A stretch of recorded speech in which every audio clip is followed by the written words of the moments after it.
just briefly, from the time a child's an infant, all through their life, basically, they're tested, they're profiled. The trainers can create a psychological profile, and then they update it frequently. And basically, they're trying to install in the child the ability to obey, loyalty to the group, and the ability to do their job within the group. Now, those jobs vary in complexity. I mean, you may have, on one side, a child trained to be a prostitute. On the other end, you may have a child trained to become a governmental figure, which is a lot more complex programming. But as long as the loyalty to the group is instilled first, and that's the first and foremost programming always installed, then no matter what their eventual role is, they will remain loyal, and that becomes their first loyalty. Whatever nation, whatever their public role in life is, their first and foremost loyalty will be to the group and to serve its goals. Whether they know, a lot of times the goal there too is to be able to help the child create that complete division between their day role and their night role.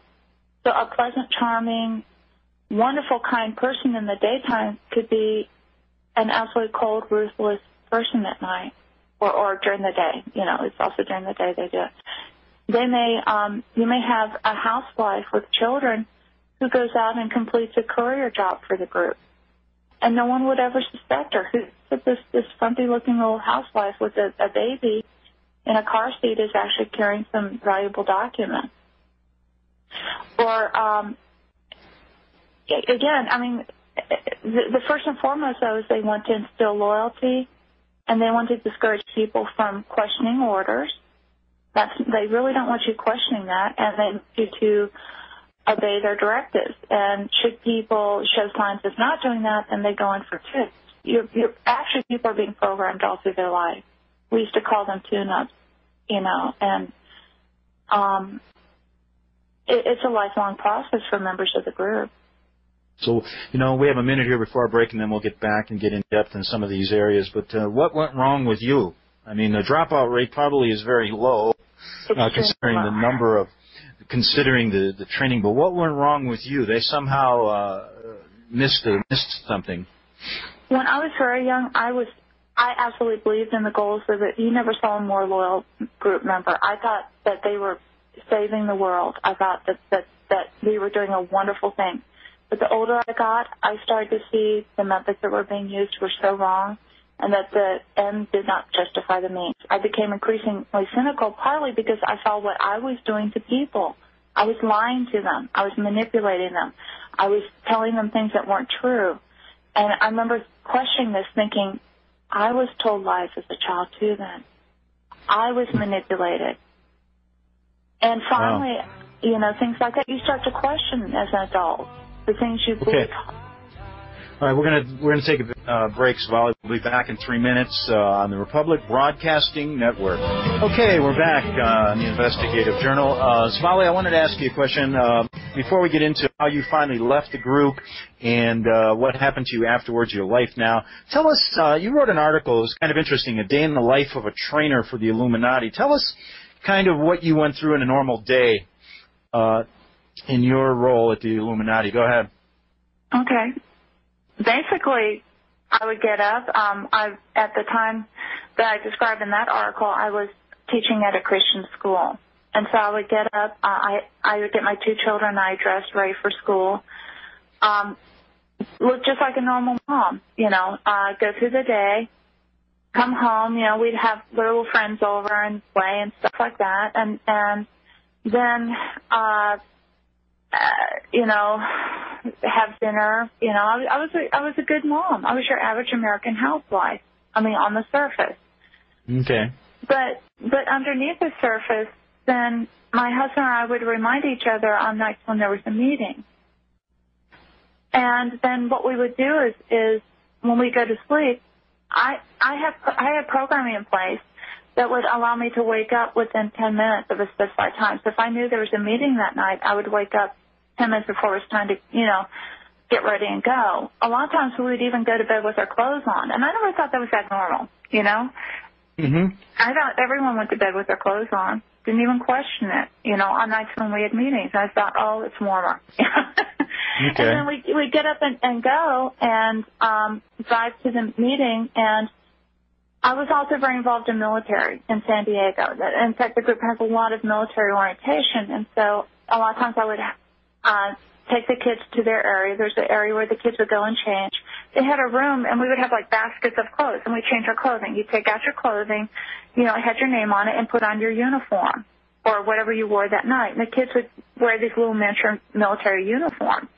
And then they would go out and do their training exercises. They would learn how to march, how to shoot.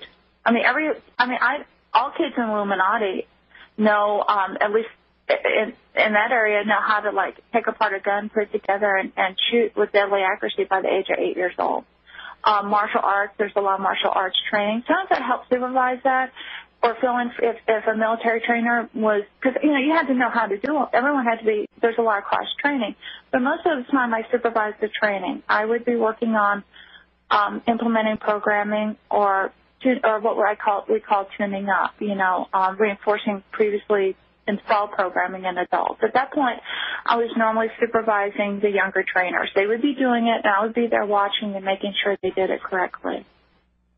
Or else I would be also evaluating, like, whether sometimes every once in a while we'd be working on something that was somewhat experimental, and then I would be taking a more active role, assessing the person's responses to the new protocol, recording it, and if there was any difference between established parameters for that protocol or expected responses, I'd be flagging that. Give me an example of someone that you were working on. How would they be introduced? What would be the reason? Are they in the military? How does someone get sent to you? No, these were all members of the group. Oh, okay. In fact, I can tell you that in San Diego, 20% of the active members of the group were active military. Okay. Okay, and think military intelligence, think high-ranking officials, colonels, commanders. My ex-husband was a lieutenant commander in the Navy, getting ready to become a commander, okay? All right. These are not stupid people. So you're basically involved in working on the programming of the members involved, too? Yes. Oh, yeah. Okay. No. We didn't program people that weren't members of the group. You cannot install significantly traumatic mind control programming in a person who is not a member of the group.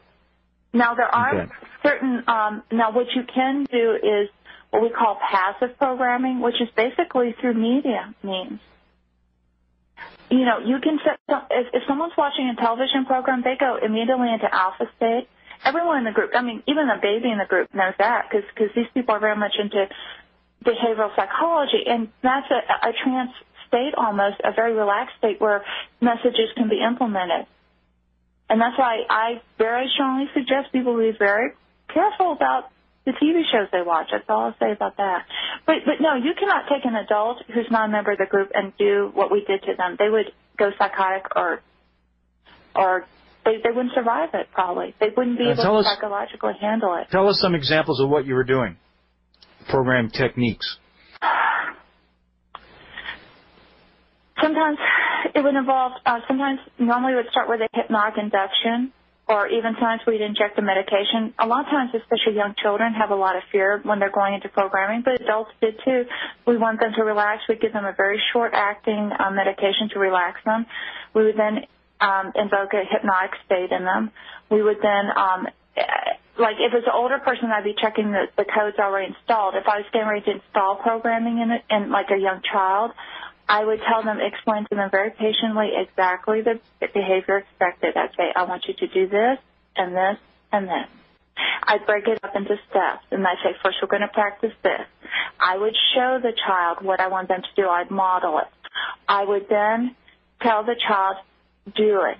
The child would then do it, okay. But normally they won't do it well the first time, so she or he would get shocked. That was called, because the group very much uses what they call positive and negative reinforcement. Okay, if the child did not do it perfectly the first time, they're shocked. That's the negative reinforcement. Then I'd say, do it again. They would show me the behavior.